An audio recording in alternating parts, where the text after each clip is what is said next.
가야바 대제사장이 예수님을 재판했는데요. 내가 하나님의 아들이냐? 그러니까 내가 말하였도다. 내가 장차 하나님 우편에 앉아 있는 것을 너희가 보리라. 신성 모독죄로 걸려가지고 사형을 확정했는데, 이스라엘 사람들이 로마의 통치를 받고 있었기 때문에 자기들이 사형을 언도했지만은 집행할 수가 없습니다. 로마의 허락을 받아야 돼요. 그래서 다시 예수님을 로마의 총독으로 파견된 빌라도라고 하는 사람에게 보내서 빌라도에게 재판받는 것이 오늘 23장의 말씀입니다. 빌라도에게 고소하는 내용을 보면은 전부 다 거짓말입니다. 1절과 2절 다 같이 읽어보실까요? 성경을 펴시고 자막 띄울 수 있으면 띄워주시고요.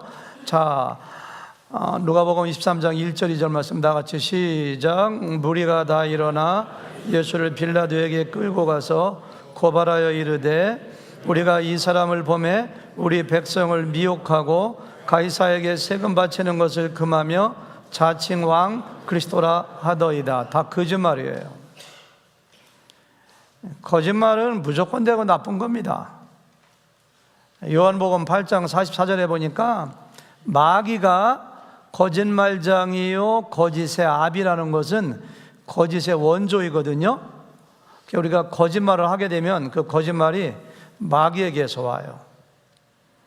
예수님을 빌라도에게 고소하는 대제사장, 서기관, 군중들이 마귀의 조종을 받고 있다는 것이 이들의 거짓말을 통해서 명명백백하게 드러납니다. 언제 예수님이 백성들을 미혹했습니까? 병 고쳐주고 먹을 거 주고 죽은 사람 살려주고 하나님 나라 복음 증거했지. 언제 예수님이 가이사에게, 로마에게 세금을 바치지 말라고 금한 적이 있나요? 오히려 가이사의 것은 가이사에게, 하나님의 것은 하나님께 드리라고 이야기했지. 언제 예수님이 자칭 스스로 유대인의 왕이라고 떠벌린 적이 있는가요? 잠시 후에 물어보니까 대답하지. 딱 거짓말이에요, 거짓말. 이 네 가지의 제목 중에서 한 가지라도 사실이면은 사형을 당하기에 합당합니다. 이스라엘은 로마의 식민지로 통치를 받기 때문에 굉장히 민감합니다. 세금을 걷는 게 목적인데 세금을 내지 말라 했다. 그럼 그거 하나만 해도 사형입니다. 자기가 유대인의 왕이라는 것은 반란 일으켜 독립전쟁 벌여가지고 자기가 정권 잡겠다는 얘기인데 그거 사실이면 사형입니다. 언제 백성을 미혹해? 백성 선동질하고 미혹했으면 사형. 굉장히 민감한 내용인데 빌라도는 보통 사람이 아닙니다. 빌라도가 무죄라고 해요. 3, 4절 말씀 다 같이 시작. 빌라도가 예수를 물어 이르되 내가 유대인의 왕이냐? 대답하여 이르되 내 말이 옳도다. 빌라도가 대제사장들과 무리에게 이르되 내가 보니 이 사람에게 죄가 없도다 하니. 와, 빌라도 보통 사람 아닙니다. 정말 날카로운 사람입니다. 머리가 좋은 사람입니다.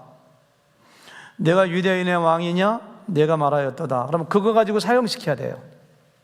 그렇죠? 근데 요한복음에 보니까 예수님께서 이렇게 말씀하세요. 내가 유대인의 왕이냐? 내가 말하였나니라. 그렇지만 내 나라는 이 세상에 속한 것이 아니요 하나님 나라에 속한 것이라고. 내 나라가 만약에 이 세상에 속하였더라면은 내가 내 종을 보내요 나를 이곳으로 보내요 재판받지 못하게 했을까. 그러니까 빌라도는요 예수님 말 가운데 예수님 나라가 독립전쟁 벌이고 전쟁해가지고 나라를 접수해가지고 자기가 통치하는 그런 개념이 아니라는 것을 빌라도는 이해합니다. 대단한 사람이에요. 그래서는 내가 이 사람에게서 죄를 찾지 못하겠노라 이렇게 한 것이 3절 4절입니다. 대제사장 군중들은 예수님을 죽이기로 작정하고 온 사람들입니다. 먼저 작정하는 게 이렇게 무서워요. 베드로가 죄가 없다고 하니까 가만히 있지 않습니다. 다 같이 5절 말씀 시작. 무리가 더욱 강하게 말하되 그가 온 유대에서 가르치고 갈릴리에서부터 시작하여 여기까지 와서 백성을 소동하게 하나이다, 이렇게 했어요. 갈릴리 사람인데 온 유대를 선동하고 여기까지 와가지고서 이 난리 법석 야단을 치는 이 사람을 죽여야 됩니다. 마태복음, 요한복음 보니까 십자가에 못 박으세요, 못 박으세요, 막 소리 질러요. 이 빌라도가 얼마나 머리가 비상한지 죄가 없는 사람을 사형 할 수도 없고 그들의 요구를 거절할 수도 없으니까 교묘하게 빠져나가는 방법을 생각합니다. 그게 뭔지 아세요? 6절 7절 다 같이 시작. 빌라도가 듣고 그 갈릴리 사람이냐 물어 헤롯의 관할에 속한 줄을 알고 헤롯에게 보내니 그때에 헤롯이 예루살렘에 있더라. 이 헤롯은 예수님이 탄생할 때 등장한 헤롯 대왕이 아니라 그의 아들 중에 하나인데 정말 저급한 인간입니다. 헤롯은 자기 동생의 아내를 빼앗아 자기 아내로 만들고 그것을 지적하는 침례 요한을 칼로 목을 베어 죽인 사람입니다. 그리고 누가복음 9장에 보니까 예수님을 죽이려고 한 사람이에요. 그래서 예수님이 저 여우에게 가서 말하라. 예수님이 여우라고 한 사람입니다. 이 사람은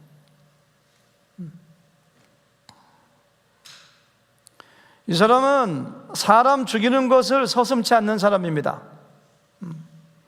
정말 조잡한 사람인데 빌라도가 딱 생각한 것이 와 맞아, 예수가 갈릴리에서 왔다고? 그럼 갈릴리를 다스리는 사람이 헤롯 아니야? 걸리 보내면 되겠네.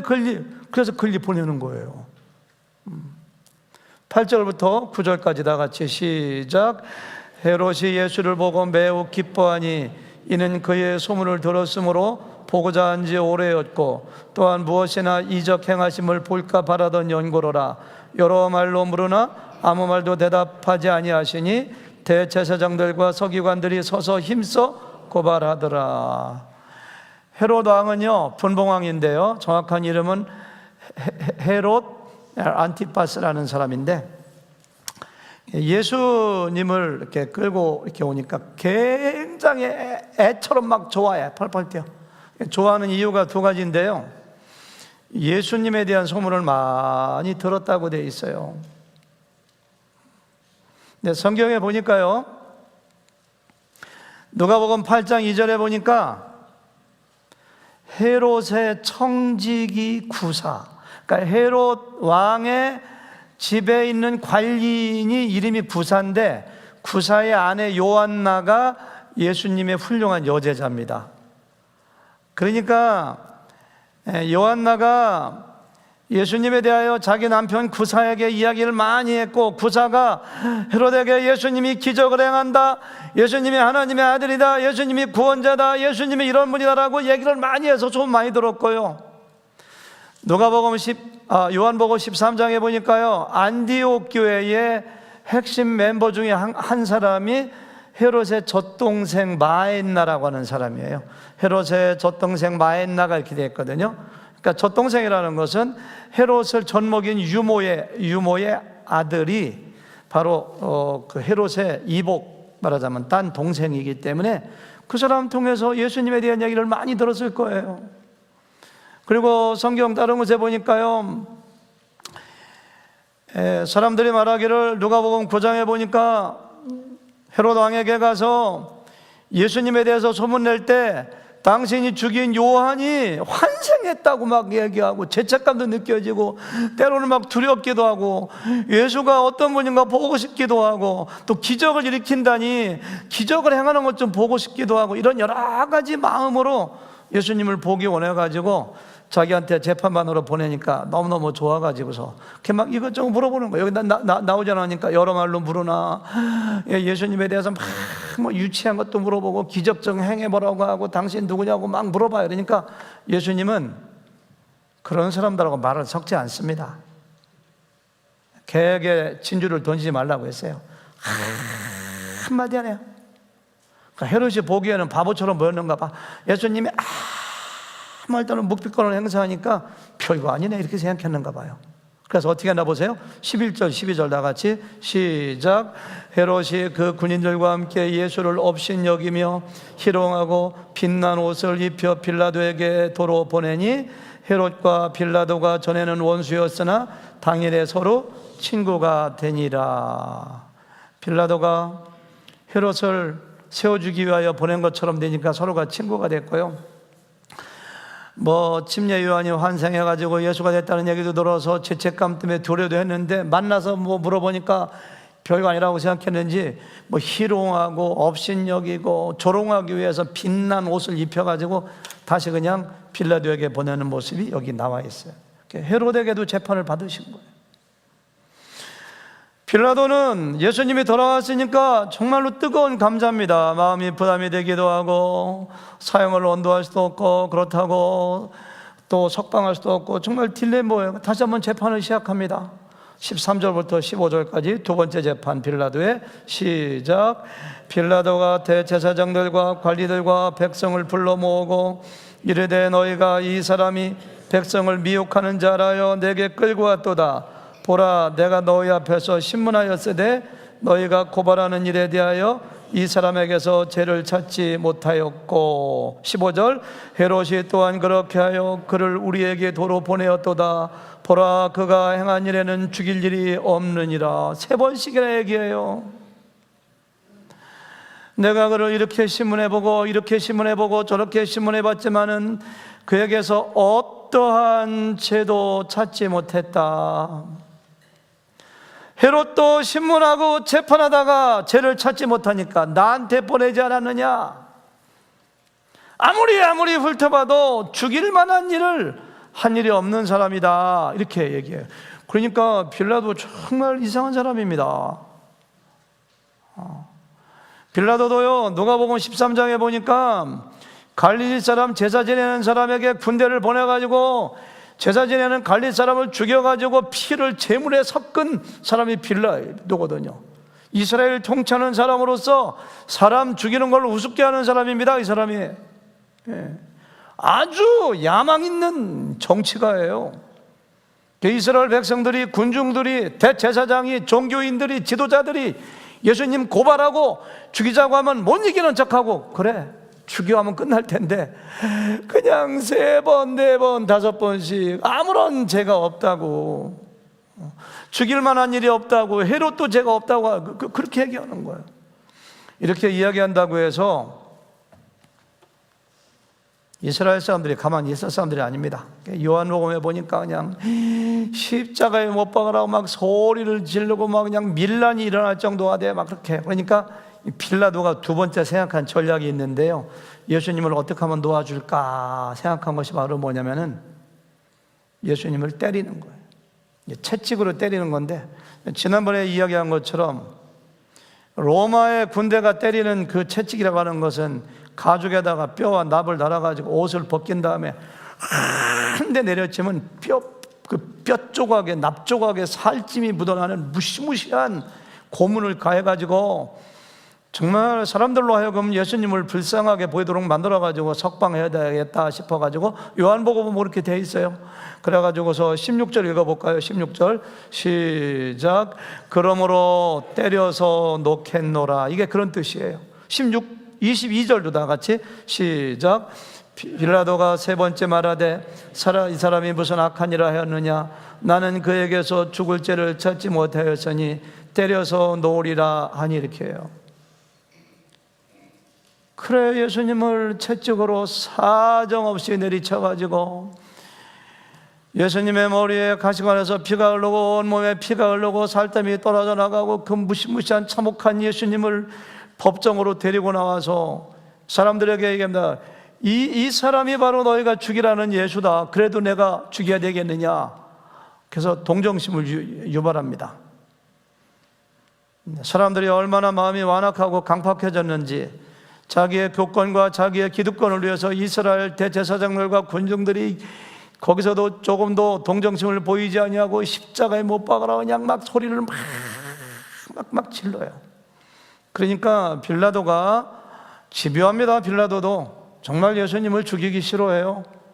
그래서 세 번째로 생각한 것이 바라바와 비교해서 둘 중에 한 사람을 누굴 놓아주면 좋겠느냐 이렇게 물어봐요. 그때가 6월절이거든요. 6월절은 한국의 추석이나 설날이나 그런 것처럼 큰 명절이기 때문에 죄인 중에 한 사람을 석방하는 관습이 있는데, 수많은 죄인 중에서 빌라도는 가장 흉악한 죄인 이름을 얘기해요. 바라바는요, 성경을 종합해 보면 강도고 살인자고 밀란 일으킨 사람입니다. 가장 흉악한 사람 그 이름을 꼭 집어가지고서, 야, 그럼 내가 너희 중에 예수를 놓아줄까 바라바를 놓아줄까 물어봐요. 여러분 같으면 누구를 놓아주라고 하겠어요? 보나마나 예수님이죠. 왜냐하면 바라바는요, 사람을 죽인 살인범이고 흉악범이기 때문에 그 사람이 석방되어 가지고 밖에 나온다면은 사람도 불안해서 못 살아요. 그러니까 빌라도는 착각한 거예요. 당연히 예수를 놓아주세요 라고 할 줄 알았더니만은, 와, 사람들도 집요합니다. 바라바를 놓아주세요. 그래서 예수님 십자가에 못 박아요. 그 장면 읽어볼까요? 18절부터 21절까지 시작. 무리가 일제히 소리질러 이르되 이 사람을 없이 하고 바라바를 우리에게 놓아주소서 하니, 이 바라바는 성중에 세련한 밀란과 살인으로 말미암아 옥에 갇힌 자라라.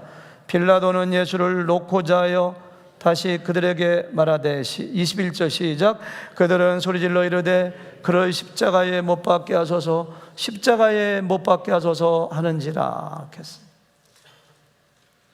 빌라도와 이스라엘의 군중들의 집요한, 빌라도는 놓아주려고 하고 대제사장들과 바리새인들과 이스라엘 군중들은 죽이라고 소리치는 정말 지루한 재판이 이어지는 거예요. 나중에 빌라도가 집니다. 가만두면 전쟁, 폭동나게 생겼어요. 소리가 빌라도를 이겨요. 마지막 23절부터 25절까지 시작. 그들이 큰 소리로 재촉하사 십자가에 못 박기를 구하니 그들의 소리가 이긴지라. 이에 빌라도가 그들이 구하는 대로 하기를 언도하고 그들이 요구하는 자 곧 밀란과 살인으로 말미암아 옥에 갇힌 자를 놓아주고 예수는 넘겨주어 그들의 뜻대로 하게 하니라. 이 빌라도 전쟁의 전체입니다. 그들의 소리가 이기니라. 정의가 이기니라. 공의가 이기니라. 하나님의 뜻이 이기니라. 법이 이기니라가 아니라 소리가 이기니라. 한국이고 어디고 보면은 참 정치가들도요, 진리를 따라가고 공의를 따라가고 나라가 잘 되는 길을 따라가야 되는데 소리가 이기는 거 보고서 참 마음이 아파요. 보면요, 군중들은요 엄청난 힘이 있는 것 같지만 정말 무기력합니다. 예수님의 재판은 정의가 이긴 것도 아니고 하나님의 뜻이 이긴 것도 아니고 소리에 굴복해서 빌라도가 예수님을 십자가의 사형수로 내어주는 장면을 우리가 여기서 볼 수가 있습니다. 제가 이렇게 빌라도의 재판을 성경을 통해서 연구하고 보면서 던진 질문이 4개가 있는데요, 그 중에 첫 번째 질문이 그겁니다. 예수님을 십자가에 못 박아 죽이도록 내어준 주범은 빌라도인가 이스라엘 백성들인가? 이렇게. 사도신경에도 보니까 빌라도에게 고난을 받아서 십자가에 못 박혀 죽으시고 이렇게 나오는데 그 성경을 정확하게 표현한 거 아닙니다. 성경은 빌라도가 죽였다고 하지 않고 이스라엘 백성들이 예수님을 죽였다고 분명히 기록하고 있어요. 예수님의 제자들이 성령 받아 복음을 증거할 때 정말로 빌라도가 죽였다면은 빌라도가 죽였다고 한마디쯤 할 만도 한데, 베드로도 사도 바울도 요한도 야고보도 어느 누구도 빌라도가 죽였다고 이야기하지 않고 오히려 이스라엘 백성들이 죽였다고 분명히 이야기합니다. 사도행전 3장 13절 이하에 보니까요, 베드로가 체포되어 재판을 받으면서 그들에게 이런 얘기를 합니다. 같이 한번 읽어보실까요? 시작. 너희가 그를 넘겨주고 빌라도가 놓아주기로 결의한 것을 너희가 그 앞에서 거부하였으니, 그것까지 먼저. 빌라도를 은근히 옹호해요. 빌라도가 놓아주기로 결의한 것을 너희가 그 앞에서 거부하고, 그러니까 그들이 잘못한 것은 예수님을 빌라도에게 넘겨주었고 빌라도가 놓아주려고 한 것을 거부했고, 그 다음 보실까요? 14절 시작. 너희가 거룩하고 의로운 일을 거부하고 도리어 살인한 사람 놓아주기를 구하여 생명의 주를 죽였도다. 이렇게 했어요. 누가 죽였어요? 너희가 누구예요? 대제사장 이스라엘 사람들. 너희가 죽였도다. 우리가 사도신경을 외우지 않는 여러 가지 이유 중에 한 가지는, 첫째는요, 사도신경은 사도들이 쓴 것이 아닙니다. 성경에 나왔다면 외웁니다. 성경에 안 나온 건 우리는 잘 외우지 않습니다. 그렇죠? 자, 벌써 이런 내용도 성경을 정확하게 반영했다면 모르는데, 성경에는 이스라엘 사람들이 넘겨주었고 거부했고 죽였다고 했지, 물론 빌라도의 책임이 회피되는 것은 아니지만 그렇게 기록하고 있어요. 사도 바울도 데살로니가전서 2장 15절에서 다 같이 시작. 유대인은 주 예수와 선지자들을 죽이고 우리를 쫓아내고, 그러겠죠. 유대인들은 주 예수와 선지자들을 죽였어. 유대인들이. 사도 바울을 가장 핍박한 사람들은 이방인들이 아니라 유대인들이었어. 예수님께서도 빌라도에게 재판을 받으면서 빌라도가 너 왜 아무 말도 하지 않느냐, 내가 너를 놓아줄 권세도 있고 죽일 권세도 있는 거 모르느냐 막 하니까 예수님께서 이런 말씀하세요.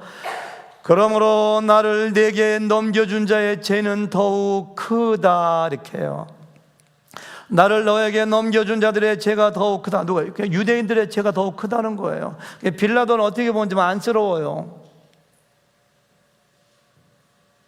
빌라도는 마지막 예수님께 사형을 언도하고 십자가에 내어주면서 마태복음 27장 24절 25절에 보니까 빌라도가 아무 성과도 없이 도리어 밀란이 나려는 것을 보고 물을 가져다가 무리 앞에 손을 씻으시면서 이 사람의 피에 대하여 나는 무죄하니 너희가 당하라. 이분은 죄가 없는데 너희들이 폭동을 일으키려고 하니까, 내가 사형을 언도하니까 나 책임이 없어, 이 사람 피해 대해서 나는 감당하지 못해, 너희가 당하라 하니까, 이 사람도 말하는 것 좀 보세요. 25절. 백성이 다 대답하여 이르되 그 피를 우리와 우리 자손에게 돌릴지어다. 말 조심해야 됩니다. 이거 이스라엘 사람들은 하나님의 아들 의로운 예수님을 십자가에 못 박으라고 요구하면서 그 피를 우리와 우리의 자손이 담당하겠나이다. 그 말 때문에 약 40년 후에 예루살렘이 얼마나 비참하게 파괴되고 얼마나 비참하게 수백만 명의 사람들이 죽어갔는가는 제가 앞에 누가복음 강해서 올리면서 말씀드렸어요. 그 이후로 전 세계로 뿔뿔이 흩어져 가지고 1900년 동안 나라 없이 얼마나 서름 가운데 히틀러에게 얼마나 많은 사람들이 죽고 얼마나 서름을 겪었는지 우리가 역사를 통해 잘 알고 있어요. 그 피를 우리와 우리의 자손이 감당하겠노라. 죄 없는 하나님의 아들 예수님을 십자가에 못 박아 죽인 대가가 그들의 나라 위에 얼마나 비참하게 임했는가 우리 잘 알아야 돼요.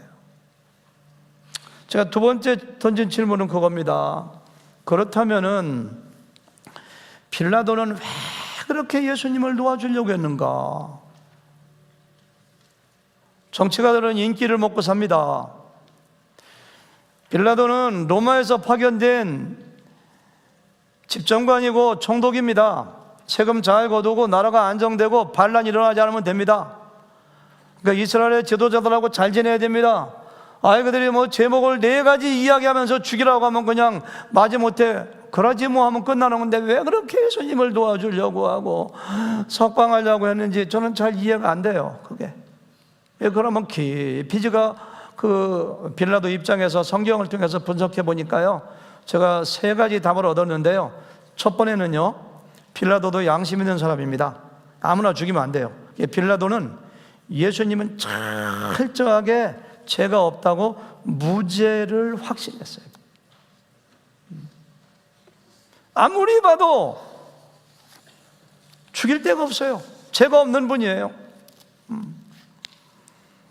빌라도는요, 상당히 스마트하고 명특한 사람입니다. 영특한 사람입니다. 왜 이스라엘 지도자들이 예수님을 죽이려고 하는지 그 목적을 다 간파했습니다. 그래서 마태복음 27장 18절에 보니까 이는 그가 그들의 시기로 예수님을 넘겨준 줄 알미더라 이렇게 했어요.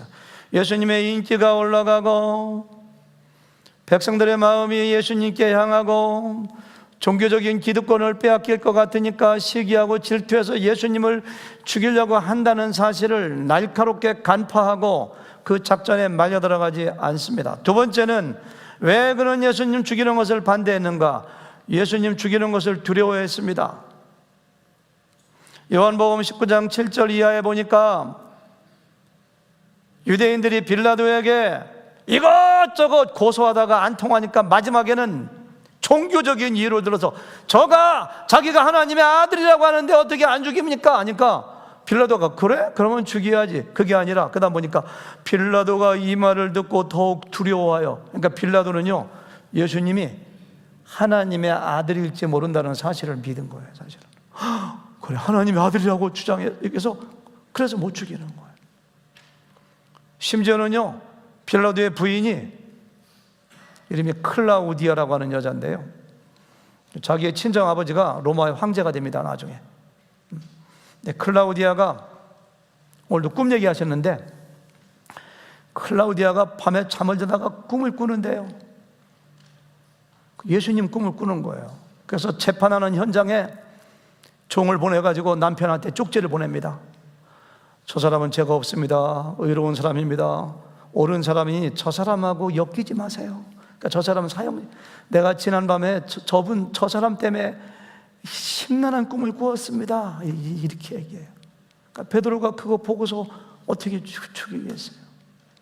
아니 빌라도가. 그래서 베드로가 주인공 아닙니다. 적은 거 다 지우세요. 그래서 빌라도는 정말 예수님을 사형에 처하는 거에 대하여 굉장히 두려움을 가지고 있었던 사람이에요. 세 번째는요, 말하기 좀 조심스러운 대목인데요, 빌라도는 어느 정도 영적인 눈이 열려가지고 예수님이 누군 줄을 알았던 사람입니다. 사실은. 왜냐하면 요한복음 18장에 보니까 아까도 얘기했습니다마는 예수님께서 내가 유대인의 왕이라 하면서 내 나라는 이 세상에 속한 것이 아니라, 이렇게. 내 나라가 만약에 이 세상에 속한 것이었다면 내 종들이 싸워 나를 유대인에게 넘겨지지 않았을 것이. 그 말을 듣고 딱 알아들어요. 그게 무슨 말인지. 아, 이 예수가 추구하는 나라는 칼과 창 가지고 싸워가지고 독립전쟁을 해서 로마에서 독립하여 자기가 정권을 잡아가지고 통치하는 그러한 유대인의 왕이 아니라 영적인 하나님이 다스리는 눈에 보이지 않는 하나님 나라의 유대인의 왕이라는 것을 깨달아요. 어떻게 알아? 깨달은 거 어떻게 하느냐? 그 말을 듣자마자 그래 사람들 앞에서 죄가 없느니라, 또 이렇게 거기 보면 죄가 없느니라 이렇게. 빌라도는 정말 어떻게 보면은 영적인 눈이 한 80%를 열려서 예수님이 누군가 아는 사람이에요. 그리고요 유대인들이 아까도 봤습니다마는 유대인들이 고소하는 내용 중에 이 사람은 자기가 하나님의 아들이라고 자꾸만 주장합니다 그러면은 한번 생각해 보세요. 그 재판받을 때 누가 자기가 하나님의 아들이라고 주장하는 사람이다 그러면 미쳤군 이렇게 하면 끝나는 거예요.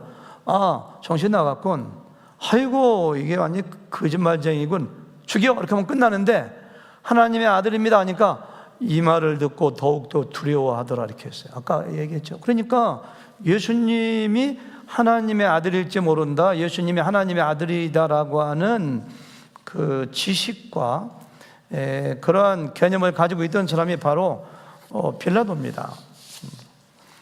요한복음 18장 보니까 예수님께서 내가 진리에 대하여 증거하러 왔다, 진리에 속한 자는 내 음성을 듣느니라. 그러니까 빌라도가 이해가 안 되면 조용히 해 할 텐데, 진리가 뭐요? 진리가 뭐요? 이렇게 물어봐요. 진리가 뭐요?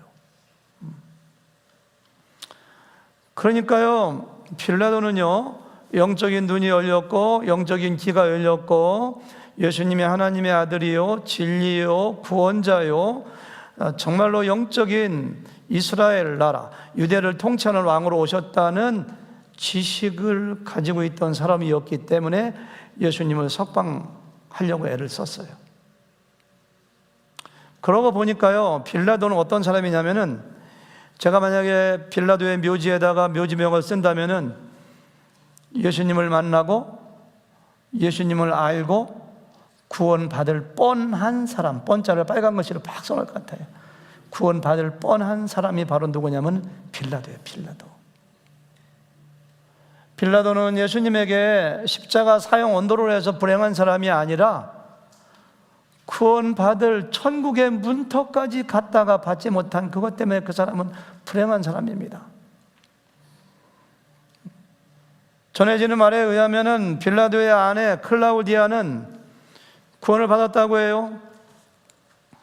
클라우디아는 전설에 의하면 예수님이 십자가에 달린 골고다 언적 현장에 갔고 십자가에 달리신 예수님을 받고 예수님을 사랑했고 부활하신 다음에 예수님을 나의 구주와 주님으로 영접했다고 해요.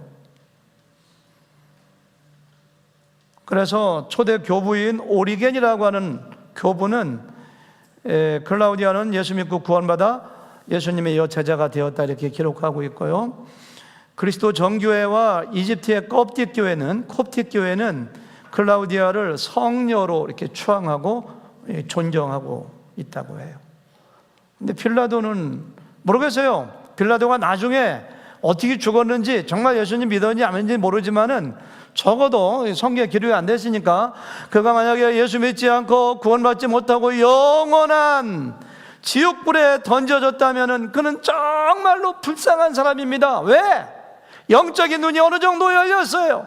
예수님이 누군가 알았어. 그럼에도 불구하고 그는 예수님을 믿지 않았기 때문이에요. 예수님을 왜 믿지 않았는가? 이유는 간단해요.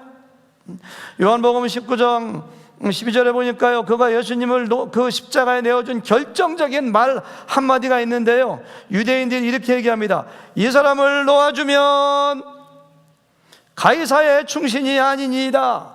무릇 자기를 왕이라 하는 자는 가이사를 반역하는 것입니다. 15절을 보니까 가이사에는 우리에게 왕이 없나이다. 빌라도 당신이 이 사람을 만약에 놓아준다면 당신은 가이사 로마 왕의 충신이 아니고 당신은 반역자고, 그러니까 얼마나 무서운 정치적인 책임이 따르겠습니까? 가이사는요 간단해요. 예수님 믿을 만한 예수님에 대한 지식이 있었음에도 불구하고 성령께서 그에게 조명하셔서 영적인 눈을 열어주셨음에도 불구하고 왜 예수님을 영접하지 않느냐?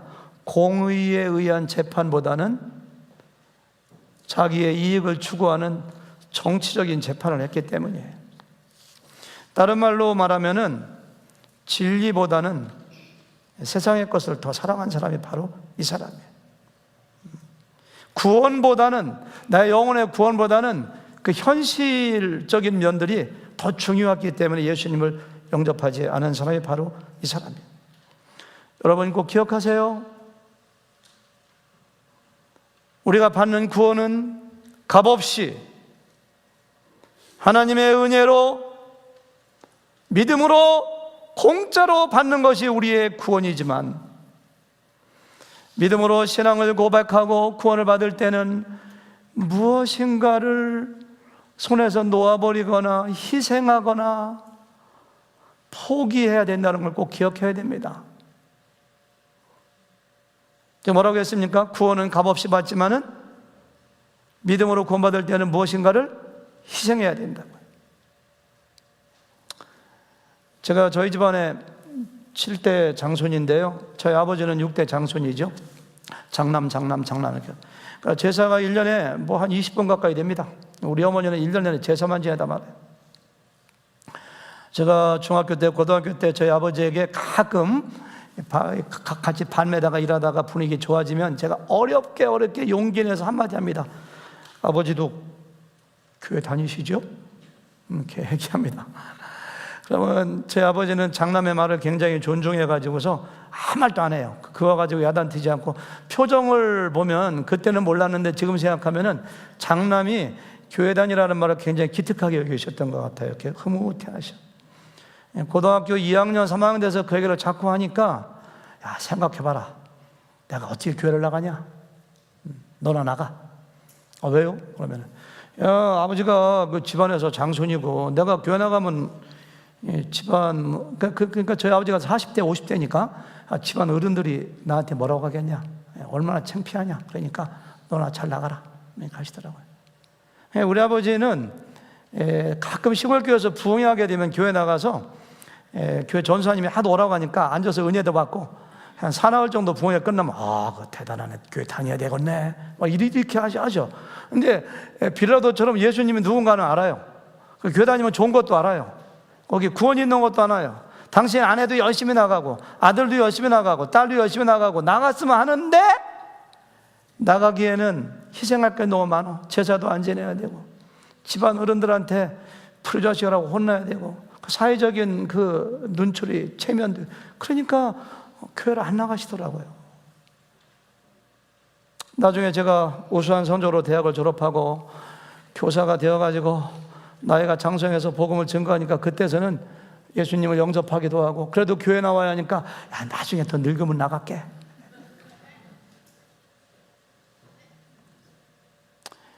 밖에 나가서 전도하다 보면 어떤 사람은, 나 교회 나가는 건 좋아, 다 좋아, 나도 믿고 싶어. 그런데 내가 교회 나가면은 일주일에 한 번 정말 쉬면서 골프 치는 거 어떻게 하라고. 골프하고 구원을 맞바꿔요. 교회 좀 나오세요. 예수님 믿으면 구원 받는데, 주일날 일주일 매생에 3분의 1인데 가게 문 닫으면 어떻게 하라고. 구원은 값없이 믿음으로, 은혜로 받는 거지만은, 결단하고 예수님을 나의 구원자여 주님으로 믿고 영접하여 구원 받기까지는 손에서 놔야 될 것이 있어요. 뭔가를 희생해야 돼요. 그것이 목숨일 수도 있어요, 재산일 수도 있어요, 인기일 수도 있어요, 명예일 수도 있어요. 근데 그걸 못해서 구원받지 못하는 사람들은 대단히 죄송하지만 당신은 빌라도의 후예입니다. 불쌍한 사람이에요, 불쌍한 사람.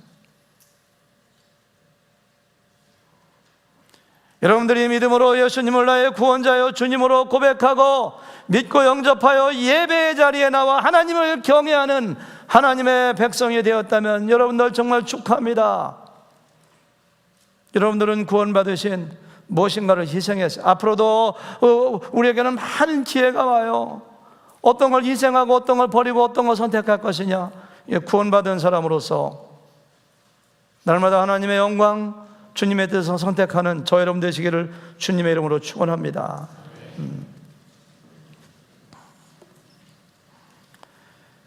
네 번째는요, 간단히 말씀드리겠습니다. 빌라도의 재판을 통해서 예수님은 흠과 점이 없는 예수님의 어린 양으로 세상에 오셨다는 것을 분명히 알 수가 있어요. 아까도 얘기했잖아요. 그렇게 집요하게 유대인들이 예수님을 십자가에 못 박으라고 죽이라고 해도 빌라도는 마치 탐정가가 범죄 현장에서 범죄의 단서를 잡기 위해서 현미경을 가지고 검사하는 것처럼 예수님을 조사하고 신문하고 아무리 검사해도 죄가 없다는 것을 최소한도 4번, 5번 이야기합니다. 예수님 죄가 없어요. 베드로전서 1장 18절 19절 보니까요, 너희가 알거니와 너희 조상이 물려준 헛된 행실에서 대속함을 받은 것이 은이나 금같이 없어질 것으로 된 것이 아니요, 다 같이 오직 시작, 오직 흠없고 점없는 어린 양 같은 그리스도의 보배로운 피로 된 것이니라. 흠없고 점없는 어린 양 같은 그리스도의 보배로운 피로 된 것이니라. 물에 빠진 사람이 물에 빠진 사람을 구원할 수 없는 것처럼 죄인은 죄인을 위해서 대신 죽을 수가 없습니다. 죄인은 죄인을 구원하지 못합니다. 그러나 오랜 인류 역사 가운데 수백억 사람들 중에서 죄가 털 것만큼도 없는 분은 예수님 한 분밖에 없어요. 따라서 예수님은 하나님의 아들이요 우리의 구원자가 될 자격이 있습니다. 헤롯도 죄가 없으니까 그냥 보냈습니다. 빌라도의 아내도 의롭다고 얘기했습니다. 가룟 유다도 내가 무죄한 죄를 팔았다고 했습니다. 강도 중에 하나도 우리는 우리의 죄에 합당한 대응을 받거니와 이 사람은 잘못한 것이 없다고 얘기했습니다. 성경은 많은 대적자들을 통하여 예수님이 죄가 없다는 사실을 얘기해요. 심지어 예수님의 십자가 현장을 지키던 백부장과 그의 부하들도 예수님이 운명하실 때 무덤이 열리고 지진 나는 걸 보면서 와, 진실로 하나님의 아들이었도다. 이 대적자들의 입을 통해서 예수님의 무죄함을 증거해. 빌라도의 재판에서 다시 한번 예수님이 왜 우리의 구원자가 될 수밖에 없었는가를 우리에게 말씀해 주시는 거예요. 마지막 다섯 번째, 예수님이 우리의 구원자가 되신다는 사실을 가장 상징적으로 보여주는 사건이 하나 있는데 바라바의 석방 사건입니다. 생각해 보세요. 아무런 죄가 없는 의인인 살아야 될 예수님이 죽고 반드시 죄값으로 죽어야 될 바라바가 석방돼서 살아나요. 세상에 이런 역설이 어디 있습니까? 이것은 십자가 사건을 통해서 저와 여러분들에게 일어난 사건이 무엇인가를 상징적으로 보여주는 그림의 모형입니다. 다른 사람이 바라바가 아니라 바로 내가 바라바예요. 내가 바라바.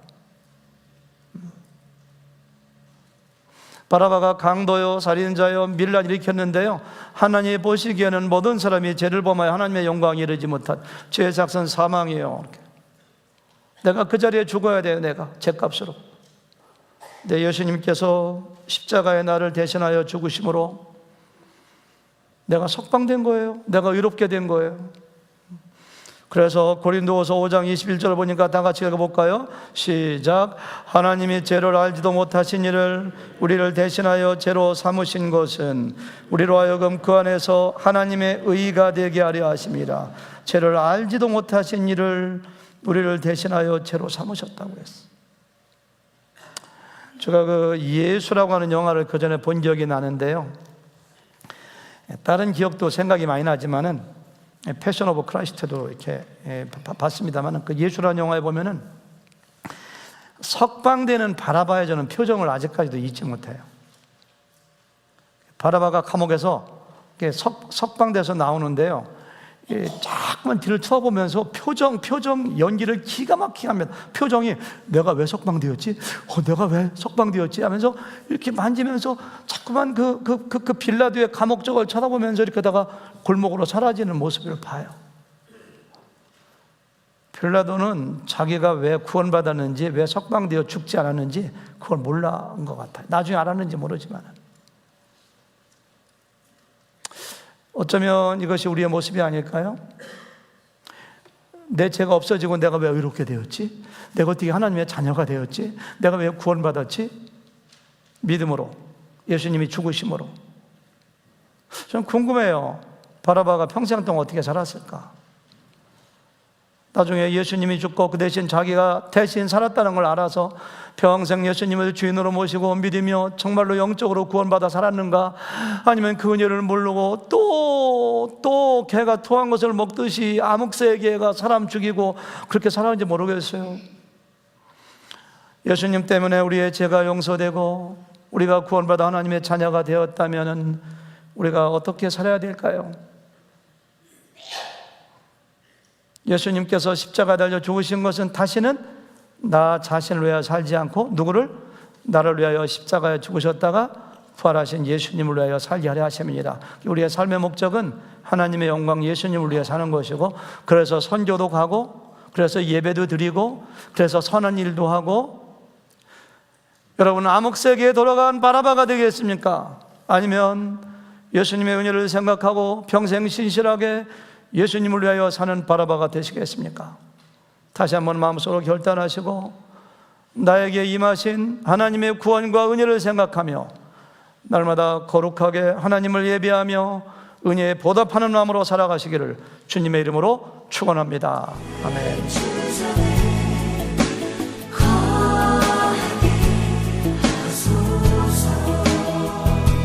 주의